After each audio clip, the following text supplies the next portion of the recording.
Perwakilan warga terdampak tol Cisumdawu sambangi Ombudsman RI, adukan kinerja Oknum PPK Lahan dan BPN Sumedang.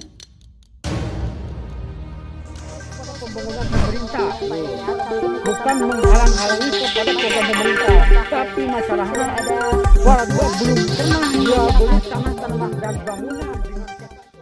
Sebelum dibayar, akan jual beli dulu tidak ada jual harga sepihak. Dan tiba-tiba pertama ada penggunaan tanah. Perwakilan warga yang berasal dari Desa Ciherang, Kecamatan Sumedang Selatan, Desa Sirna Mulya, Kecamatan Sumedang Utara, dan Desa Pamekaran, Kecamatan Rancakalong di Kabupaten Sumedang, didampingi tim reaksi cepat Sahabat Bayangkara Indonesia atau TRCSBI, mengadukan kinerja Oknum PPK Lahan dan Oknum BPN Sumedang terkait dengan proses ganti rugi lahan terdampak pembangunan jalan tol Cileunyi Sumedang Dawuan atau Cisumdawu.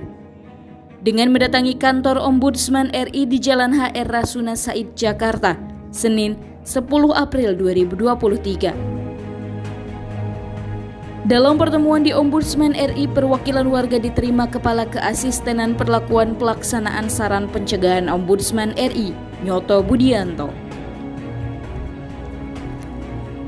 Beliau menerima keluhan warga dengan tangan terbuka serta mendengar dan melihat keluhan warga disertai bukti-bukti dokumen. Kesempatan tersebut dimanfaatkan oleh perwakilan warga untuk mengadukan keluhan mengenai kinerja Oknum PPK Lahan dan BPN Sumedang berkenaan pembebasan lahan, tanaman, dan bangunan milik warga. Menurut Yayat, seorang perwakilan warga saat proses pembebasan lahan, menduga para pejabat terkait pengadaan tanah baik Oknum PPK Lahan dan Oknum pejabat BPN saat itu merupakan jaringan yang bekerja sama dengan Oknum pemerintah desa setempat. Pemerintah desa saat itu membentuk tim 7 tanpa melalui musyawarah yang semestinya melibatkan warga. Tim itu beranggotakan perangkat desa. Hal itu menguatkan dugaan kami. Tim tersebut seolah menjadi anak panah yang dilepas menyebar. Mereka bergerilya dengan alibi mendata tanah warga, namun nyatanya dokumen tanah warga masyarakat seperti dirampas, ungkapnya. Ia menambahkan, kami dalam tekanan dan dipaksa, hanya menjadi penonton karena suara kami tidak didengar.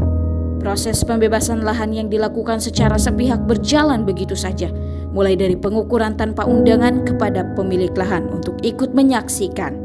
Akibatnya, dari hasil ukur tersebut banyak luasan lahan yang berkurang. Parahnya lagi, lahan dieksekusi sebelum warga terima uang penggantian maupun uang untung, tambahnya. Kemudian, berdasarkan temuan warga di lapangan terjadi ketimpangan perlakuan yang dilakukan oleh Oknum PPK Lahan dan BPN terhadap proses pembebasan lahan milik warga biasa dibandingkan dengan lahan milik anggota maupun keluarga dari tim 7 tersebut. Jaka, warga lainnya menjelaskan, perbedaan perlakuan oknum pejabat terkait nampak jelas timpang sekali. Hampir dapat dipastikan lahan milik warga prosesnya bermasalah, baik itu luasan maupun harganya. Sedangkan lahan milik anggota tim 7 berjalan mulus, bahkan merekalah yang mendapatkan harga ganti untung. Warga menerima dipaksa untuk menerima ganti buntung, jelas Jaka. Jaka lalu menjabarkan bukti permasalahan ganti rugi 2 bidang lahan milik Yayat dengan bukti SPPT. Lahan di SPPT pertama seluas 958 meter persegi dan lahan kedua di SPPT seluas 420 meter persegi, sehingga total 1.378 meter persegi. Namun, muncul permasalahan saat dikonsinyasikan dengan SPPT pertama nomor nominatif 845, luasan menjadi 1072 meter persegi, dan SPPT kedua nomor nominatif 854, luasan menjadi 254 meter persegi. Masalah itu ada buktinya jelas. Bahkan uniknya lagi, luasan lahan pertama 1072 meter persegi dinilai 322.956 juta rupiah dan lahan kedua dengan luasan 254 meter persegi dinilai dengan ganti rugi yang sama yakni 322.956 juta rupiah. Itu tanah satu hamparan sawah, luas berbeda, kok nilai ganti ruginya identik sekali. Terang Caka heran.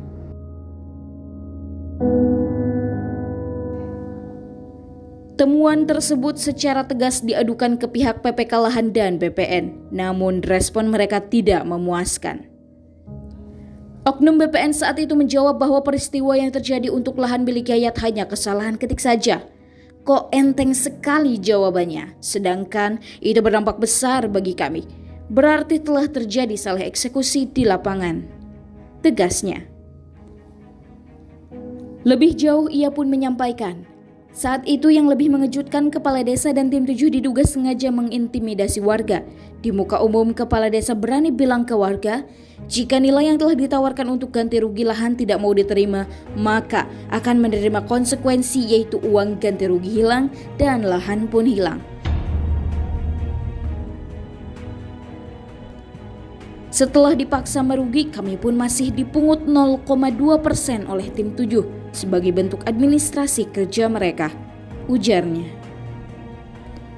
Warga sangat berharap Ombudsman RI bisa menindaklanjuti guna tercapainya keadilan yang selama belasan tahun ini dirasa sulit. Luasan yang hilang dan harga sepihak sangat merugikan masyarakat dalam pembebasan lahan tol Cisumdawu. Sumedang, kabar SBI.com.